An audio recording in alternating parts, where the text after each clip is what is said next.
Next, we see that 2 weeks have passed since the Battle of the Nile, and Cleopatra is standing side by side with Caesar, Apollodorus, and Septimius. We found out that we were betrayed as Cleopatra just used us to get to her throne, and now is expecting us to leave Septimius unharmed. But obviously, we aren't going to listen to them and going to seek justice that these two deserve.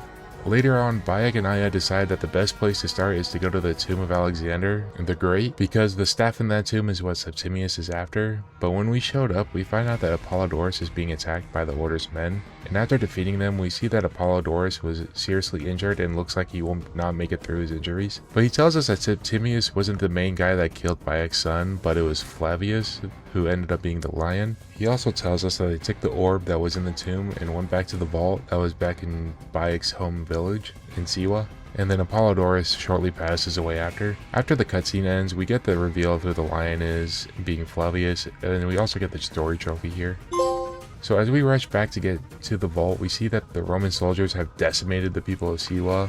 And when we reach the vault, we see the ancient tech active, and we also find Hepzepha, Bayek's closest friend, dead on the floor as he was trying to stop Flavius and Septimius. There was also no sign of the two still being there, so Bayek and Aya decided to bury Hepzepha to put him to rest, and they will seek their justice. After the burial, Bayek and Aya have a discussion on what the plan is next. Bayek will go after Flavius, and Aya will go after Septimius. It was also right here that Bayek and Aya had a discussion as things were getting a little rocky in their marriage, as every time they see each other, it brings up their son and all the trouble that seems to follow them, but they'll discuss more about this later on. Bayek makes his way to Cyrene, in which we were able to gather info and be able to take down Flavius, who had the artifact that he uses to turn himself invisible and do other things in our fight against him. But in the end, Bayek was able to avenge his son and take out Flavius, in which we get a trophy for doing so.